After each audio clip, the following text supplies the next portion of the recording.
Hi folks, Harry here, and today I have another book haul for you. Okay, so for some reason, the last time that I did a book haul solely dedicated to classics, it ended up getting 1,000 views, and I have absolutely no idea why, but for some reason you guys seem to like that content, so here's another one. So I went to some bookshops and I bought 4 books, which I'm going to share with you. So the first book that I got is not a book, it is a candle. It's a Yankee candle because I have an addiction to Yankee candles.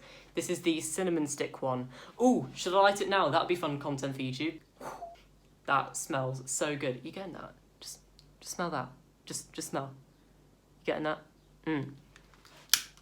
She is beauty, she's grace.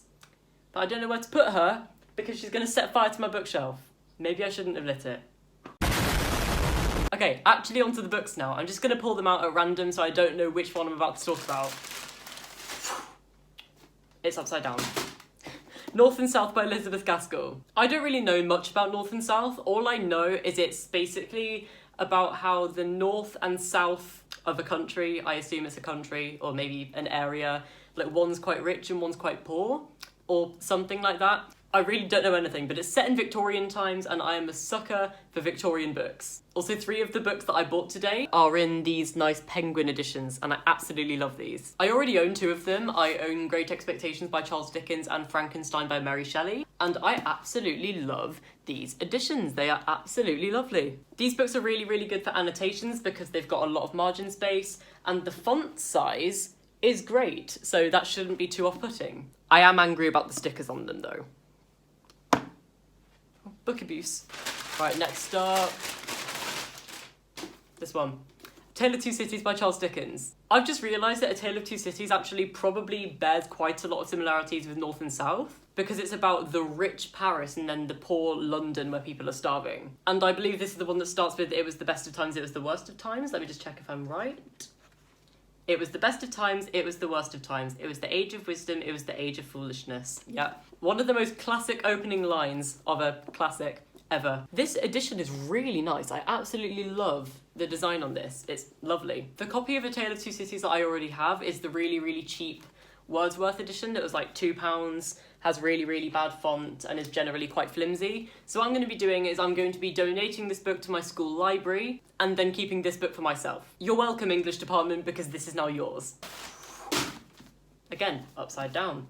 The Woman in White by Wilkie Collins. I bought this because my English teacher just recommended it to me and a lot of people have recommended it to me, but that was just the last straw before I was like, I give in, I'm going to buy it and then I'm going to read it and then I'm going to let you guys know what I think. This is a Victorian thriller and it's very ghostly. That is right up my alley because Victorian is possibly my favourite era to read about in literature.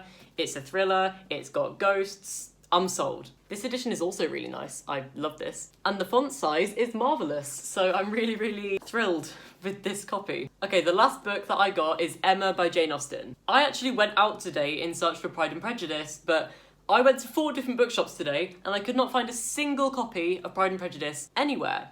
But I did find a copy of Emma, so I bought this copy of Emma. This book is about a woman called Emma who's not really interested in getting married herself, so she kind of gets involved with the world of matchmaking. And to think that this book was written in, 1815? Sounds like it was a bit ahead of its time. I really, really like these classic editions. This is another Penguin classic, it's just a different type. Font size is alright, and I can make annotations in it, so that's fine. And just like A Tale of Two Cities, I will be donating my old, crappy Wordsworth copy to my school library. You're welcome, English department. These were the classics that I bought today. Let me know if you've read any of these and if you like any of these. Also, just to let you guys know, I have recently made a TikTok, so I will leave that link in the description below. If you want to follow me on there, that would be lovely. If you've enjoyed this video, please do give it a big fat thumbs up, and please consider subscribing for more bookish content from me. All of my social media links are in the description below, as well as my TikTok, and I will see you next time with a new video. Goodbye.